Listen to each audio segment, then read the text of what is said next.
2021년 3월 30일 화요일입니다. 오늘 사순절 36번째 날입니다. 특별히 고난주간 두 번째 날입니다. 우리 기도하고 예배 시작합니다.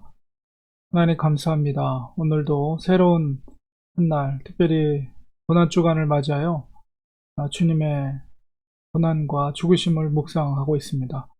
오늘도 예배 가운데 주께서 함께 하시고 은혜 내려주셔서 주님의 음성, 주님을 인격적으로 만나는 귀한 예배의 자리가 되도록 은혜를 베풀어 주시옵소서.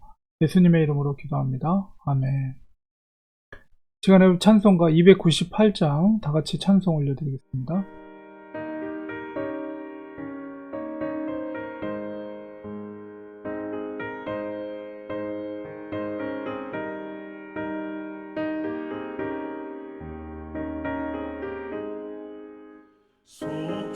속죄하신 구세주를 내가 찬송하리라.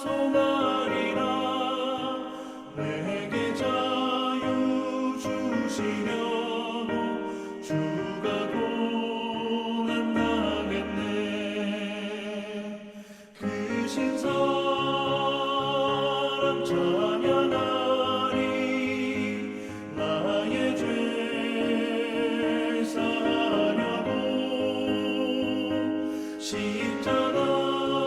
십자가에 죽임당한 나의 주 찬양하리. 내가 구원받은 증거 기뻐 전파하리라. 내 죄 모두 담당하신 주의 사랑 크셔라. 크신 사랑 찬양하리. 나의 죄를 사하려고 십자가에 죽임당한 나의 주 찬양하리.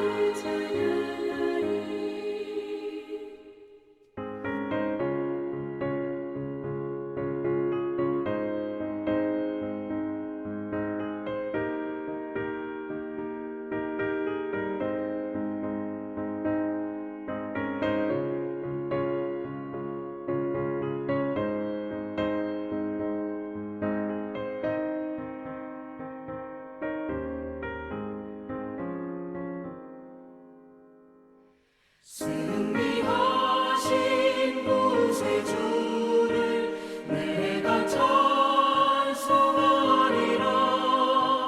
죄와 죽음 치료 권세 주가 모두 이겼네. 크신 사랑 찬양하리. 나의 죄를 사하려고 십자가에 죽임당한 나의 주 찬양하리. 고마우신 구세주를 내가 찬송하리라. 죽음에서 생명으로 나를 인도하셨네. 크신 사랑 찬양하리. 나의 죄를 사하려고 십자가에 죽임당한 나의 주를 찬양하리.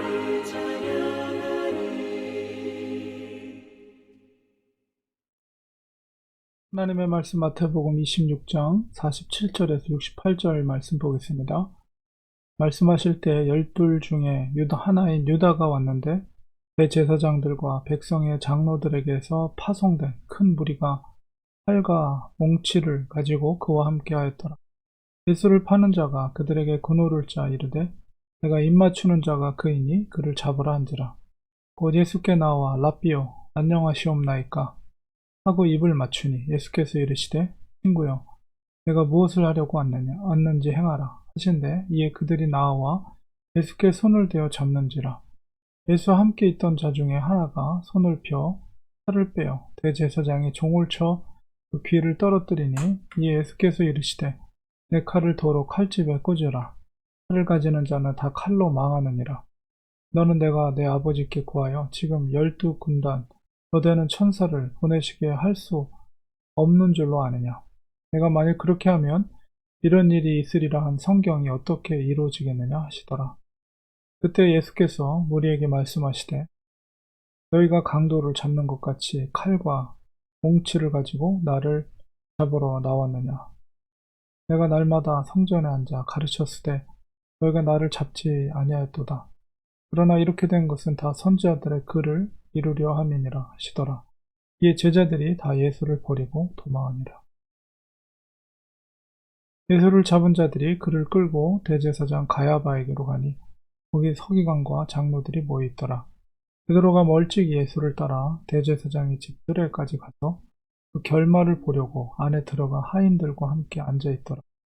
대제사장들과 온 공회가 예수를 죽이려고 그를 칠 거짓 증거를 찾음에 거짓 증인이 많이 왔으나 얻지 못하더니 후에 두 사람이 와서 이르되 이 사람의 말이 내가 하나님의 성전을 헐고 사흘 동안에 지을 수 있다 하더라 하니 대제사장이 일어서서 예수께 묻되 아무 대답도 없느냐. 이 사람들이 너를 치는 증거가 어떠하냐 하되 예수께서 침묵하시거늘 대제사장이 이르되 내가 너로 살아계신 하나님께 맹세하게 하노니 내가 하나님의 아들 그리스도인지 우리에게 말하라. 예수께서 이르시되 내가 말하였느니라. 그러나 내가 너희에게 이르노니 이후에 인자가 권능의 우편에 앉아 있는 것과 하늘 구름을 타고 오는 것을 너희가 보리라 하시니 이에 대제사장이 자기 옷을 찢으며 이르되 그가 신성 모독하는 말을 하였으니 어찌 더 증인을 요구하리요. 보라 너희가 지금 이 신성 모독하는 말을 들었도다.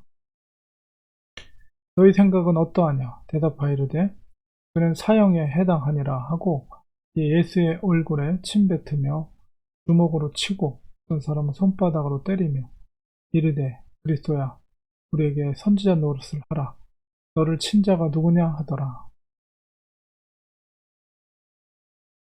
오늘은 사순절 40일 중에서 36번째 되는 날입니다. 고난주간 두 번째 날을 맞이했는데요. 오늘 마태복음 26장에서 바로 예수님이 체포되는 장면과 또 산해됨에서 예수님께서 재판을 받는, 신문을 받는 그런 장면이 기록이 되어 있습니다. 바로 겟세마네 동산을 기도를 하시고 드디어 예수님을 팔자였던 가룟 유다가 예수님께로 가까이 와서 지목하는 증표로서 예수님께 입을 맞추죠. 그때 이제 종교 지도자들과 종교 지도자들이 보낸 여러 무리들이 몽둥이와 칼을 들고 쫓아와서 예수님을 붙잡으려고 합니다. 그때 이제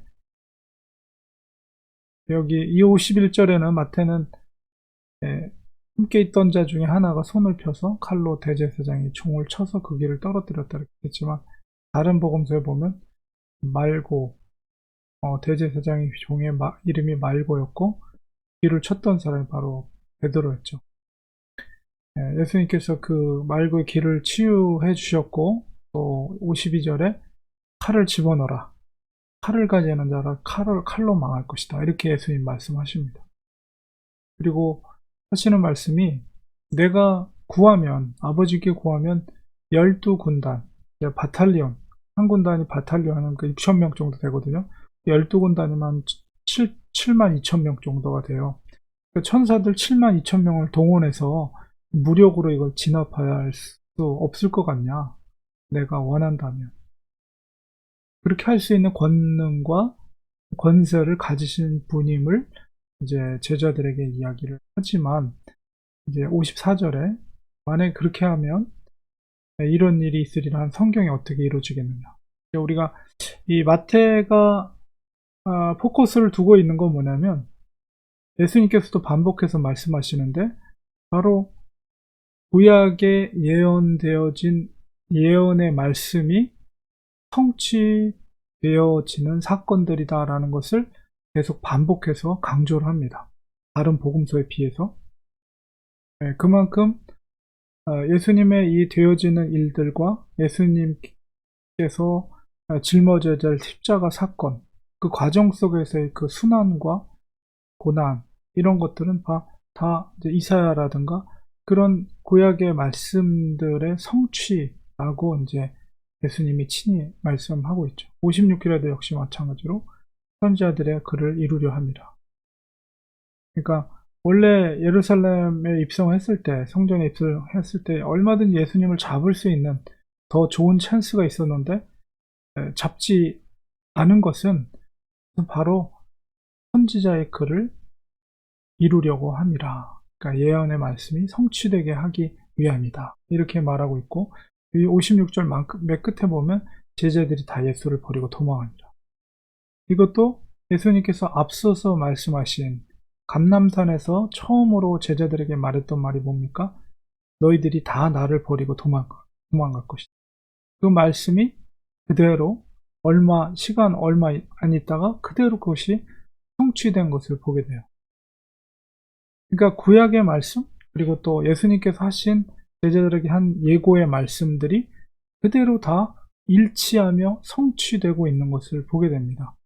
그러니까 마태 복음서 속에 구약의 인용문이 가장 많이 나오죠. 물론 이제 독자가 유대인 그리스도인들을 해당되기 때문에 그러기도 하지만은 이 구약에 예언된 메시아가 예수 그리스도이시며 그 메시아는 고난받는 메시아로 이 땅에 오셔서 그 십자가의 죽으심을 통해서 사람들의 죄를 대속하기 위한 하나님의 사명을 감당하는 것이며, 그것은 바로 이미 구약에 예언된 말씀이 성취되는 것이다 라는 것을 마태가 강조하고 있는 것입니다. 결국 이제 붙잡혀 가서 이제 대제사장 가야바의 뜰에 가서 거기서 이제 서기관과 장로들, 종교 지도자들이 거기 모여 있었는데 거기서 이제 신문을 받게 됩니다. 예수님을 죽일 수 있는 권한은 이들에게 갖고 있진 않았죠. 그렇기 때문에 이제 나중에 빌라도에게로 갑니다. 그 당시에 그 지역을 다스렸던 총독이었던 빌라도에 가는데, 그 전에 이제 이 종교 지도자들 앞에 붙잡혀 와서 예수님이 죽을 수밖에 없는 죄명을 이제 찾아내서 그것을 가지고 이제 빌라도에게 데려가기 위한 그 절차상에서 이미 이제 다 계획을 짜놓은 거죠. 그래서 이미 이제 거짓된 증인들도 세워놓고 예수님을 죽이기 위한 그런 모든 것들을 준비하는데, 아이러니하게도 그 틈 사이에 베드로가 멀찍이서 예수님을 쫓아와서 이게 도대체 어떻게 될 것인가. 제자들은 다 뿔뿔이 떠졌지만 베드로가 몰래 예수님의 뒤를 밟아서 어떻게 진행되는지 멀찍이서 바라보고 있는 광경을 또한 보게 됩니다. 이것도 역시 예수님의 말씀에 성취되어지는 과정이라고 볼 수가 있습니다. 여기서 이제 신문하는 과정 속에서 예수님은 자기의 신분을 드디어 노출을 합니다. 63절에 그 대제사장이 묻습니다. 너가 살아계신 하나님께 맹세한 너가 정말 하나님의 아들 그리스도인가? 우리에게 말하라. 할 때 예수님께서 침묵하지 않고 그것을 이야기하죠. 내가 말할 내가 바로 하나님의 아들 그리스도다, 메시아다 라는 것을 이야기하고, 그 다음에 이제 마지막 되어질 일, 종말의 때에 내가 다시 살아나서 바로 본능을 가지고 하나의 보좌에 앉아있는, 우편에 앉아있는 것과 또 하늘 구름을 타고 너희들의 심판주로 올 것을 너희가 보리라, 이 말씀을 하고 있습니다. 근데 이게 이제 1차적인 어떤 심판의 성취로서 제가 전에도 말씀드렸던 것처럼 AD 70년경에 디도 장군에 의해서 이 예루살렘이 함락이 되고 대부분의 종교 지도자들, 사두개인, 바리새인들이 다 멸하게 되는 엄청난 사건이 일어나게 되죠. 그것을 1차적으로 예언한 것이며 최종적인 것은 물론 예수님의 재림을 말하는 것이죠. 대제사장이 이 이야기를 듣고 예수님이 하나님의 아들 그리스도라는 얘기를 듣고 자기 옷을 찢으며 더 이상 증인이 필요 없다. 이를 죽이자라고 신성모독으로 예수님을 죽이기로 작정을 합니다. 결국 그 자리에서 이제 조롱하는 그런 장면들이 나오는데 예수님의 얼굴에 침을 뱉고 주먹으로 때리고 어떤 사람 손바닥으로 예수님을 때리고 그러면서 조롱하는 거죠. 그리스도야. 스스로 그리스도라고 했으니까 그리스도야. 이거는 인정하는 그리스도가 아니라 조롱하는 거예요. 그러면서 우리에게 선지한 노릇을 하라. 그래, 너가 그리스도라면 선지한 노릇을 해라. 너를 친 자가 누구냐? 하면서 예수님을 때리면서 조롱을 하는 모습을 보게 됩니다. 이런 모든 과정도 예수님의 이 고난과 조롱받으심, 이 모든 것이 무엇이라고요? 말씀의 성취, 예언의 성취예요.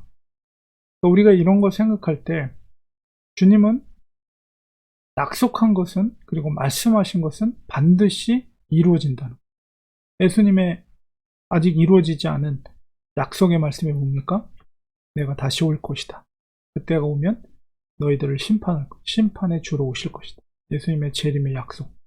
반드시 마태가 이야기하고 있는 마태복음 무엇입니까? 복음서 핵심은 약속의 말씀, 언약의 성취는 반드시 이루어진다는 사실입니다. 우리는 그것을 믿는 거죠. 우리가 죽어도 죽음을 두려워하지 않는 것 왜 그렇습니까? 죽음의 권세를 이기신 예수님께서 다시 오실 때 우리가 부활할 것을 믿기 때문에 그렇습니다. 믿는 자들의 부활은 뭐라고요? 영생의 부활이에요. 우리는 그것을 믿음으로 고백하고 그것을 믿기 때문에 그리고 예수님의 약속하신 그 언약의 말씀을 믿기 때문에 우리가 믿음의 길을 가는 거예요. 아무리 그 길이 좁아도 그 길이 십자가의 길이라 할지라도 그 길 가운데 영생의 길이 있기 때문에 우리는 그 약속을 믿고 믿음의 길을 가는 것입니다. 지금 예수님께서 고난받고 조롱받고 침뱉음을 당하고 뺨을 맞고 주먹으로 맞고 이런 고통을 당하는 것은 뭐라고요? 약속의 성취. 주님은 그것을 약속의 성취를 아셨기 때문에 그것을 친히 감당한 거예요. 조롱당하는 것을 그리고 십자가에 죽기까지 그것을 감당하고 순종한 것입니다. 바로 이것이 그리스도 십자가의 길입니다. 우리가 걸어야 할 길입니다. 힘들고 어려운 것 같지만 주님이 우리와 함께 하신다고 또 약속해 주셨습니다. 함께 하시는 주님을 의지하고 주님과 그 길을 끝까지 걸어가는 우리가 되어야 되겠습니다. 기도하겠습니다. 하나님 아버지, 오늘 주님께서 붙잡혀서 신문당하며 조롱당하고 침뱉음을 당하고 뺨을 맞고 주먹질을 당하고 그런 많은 조롱과 고난과 아픔을 친히 감당하셨습니다. 주님께서 그렇게 하신 것은 바로 약속의 말씀을 성취하기 위해서 주님께서 그 길을 십자가의 길을 묵묵히 감당하시며 조롱을 당한 예수님의 모습을 보게 됩니다. 그것으로 인해서 우리가 구원을 얻게 되고 생명의 길, 영생의 길을 우리가 얻게 되었습니다. 우리가 주님을 따르는 제자로서 주님이 걸어가신 그 길을 믿음으로 걸어가게 하여 주시옵소서. 죽음 너머에 계신 바로 부활하신 예수님을 바라보면서 우리가 죽음을 두려워하지 않고 믿음으로 이 길을 걸어가는 저희들이 되게 하여 주옵소서. 예수님의 이름으로 기도합니다. 아멘. 이 시간에 우리 같이 기도합니다. 하나님의 말씀은 반드시 성취됩니다. 우리가 그것을 믿기 때문에 예수님의 재림을 믿기 때문에 우리가 믿는 것으로 인해서 조롱당하고 손가락질 당해도 우리가 그 길을 걷는 것입니다. 반드시 주님은 다시 오십니다. 그때 우리는 죽었다 할지라도 부활된 몸으로 다시 살아나서 영원한 생명, 저 천국에서 살게 될 것입니다. 우리는 그 믿음을, 그 약속을 의지해서 좁은 길을 걸어가는 사람들이. 우리가 이 길을 걸어갈 때 확신을 주시고 더 흔들림이 없는 경건한 믿음을 주셔서 주님이 걸어가신 그 길을 우리들도 걷게 하여 주시옵소서. 이런 기도의 제목 함께 기도하기 원합니다. 주님 받으신 고난이 바로 구원의 길, 영생의 길이었음을 우리가 깨닫고 감사하는 저희들이 되기 원합니다. 저희 성도들을 위해서 기도해 주시고 우리 교회를 위해서 기도해 주시고 성도들의 가정과 자녀들을 위해서 또 연약한 성도님들, 아프신 분들을 위해서 우리 같이 통성으로 합심하여 간다. 하나님 아버지, 시간 주님 앞에 기도합니다. 주님께서 사랑하는 제자로부터 배신을 당하고 살림을 당하고 조롱을 당하고 매를 맞고 하나님 아들 그리스도이심에도 불구하고 사람들로부터 그런 손가락질을 당하는 일들을 경험했습니다. 바로 그것은 약속의 말씀을 성취하기 위해서 하나님께서 친히 묵묵히 그 십자가의 길을 걸어갔음을 고백합니다. 하나님, 우리들도 주님 걸어가신 그 길을 걸어가는 저희들 될 수 있도록 도와주시옵소서. 우리들은 연약하지만 주님께서 보내주신 성령님의 의지에서 그리고 그리스도 영이신 주님을 의지해서 믿음의 길을 걸어가는 저희들 되게 하여 주시고 하나님의 말씀 반드시 1.1에게도 떨어지지 않고 성취된다는 것을 믿고 예수님의 재림을 고대하며 반드시 주님은 다시 오십니다. 흔들림 없는 믿음을 가지고 믿음의 길을 걸어가는 저희들 되게 하여 주시옵소서. 그동안 힘들고 어려운 하루하루를 보내고 있습니다. 하나님, 저희들에게 소망을 주시고 믿음을 주시고 주님을 의지할 수 있도록 도와주시옵소서. 이 땅에 살아가면서 무엇을 위해서 어떻게 살아야 될지 하나님 앞에 간절히 기도하며 주께서 주시는 응답 가운데 주님 기뻐하신 뜻대로 살아갈 수 있는 저희들이 될 수 있도록 도와주시옵소서. 기도와 말씀으로 더욱더 경건의 훈련을 통해서 우리가 날마다 깨어있는 심령으로 우리가 살아가는 저희들 되게 도와주옵소서. 성도들의 가정을 지켜주시고 일터를 지켜주시고 우리 자녀들을 지켜주시고 하나님 아버지, 기도하는 제목마다 아버지께서 응답해 주셔서 도와주셔서 하나님의 은혜를 체험하며 살아가는 하루하루가 될 수 있도록 붙들어 주시옵소서. 연약한 성도들을 주님 치유해 주시고 회복해 하여 주옵소서. 우리가 합심하여 기도할 때 주께서 우리의 기도를 들어주셔서 역사하시는 하나님, 도우시는 하나님, 함께 하시는 하나님의 손길을 통해서 우리가 건강으로 회복되는, 우리 성도님들 건강하고 회복되는 역사 일어날 수 있도록 도와주었기만을 간절히 바라고 원합나이다. 은혜를 베풀어 주시옵소서. 예수님의 이름으로 간절히 기도합나이다. 아멘. 이 시간에 우리의 축도를 마치겠습니다. 이제는 예수 그리스도의 은혜와 하나님 아버지의 크신 사랑하심과 성령님의 감화 감동, 교통으로 충만하신 역사, 부활의 소망을 가지고 믿음의 길을 가기로 다짐한 사랑하는 성도들 머리 위에, 그 가정 위에, 자녀들 위에, 그리고 섬기는 교회 위에 지금부터 영원까지 함께 계실지어다. 아멘. 예배를 마쳤습니다. 우리 고난주간 둘째 날입니다. 우리 주님의 고난과 순환을 우리가 묵상하면서 우리가 주님이 걸어가신 그 길을 우리도 가기 원합니다. 고백할 수 있는 그런 의미 있는 또 오늘 하루 되기 바랍니다. 성령 충만한 하루, 또 건강한 하루 되시기 바랍니다. 고맙습니다. 감사합니다.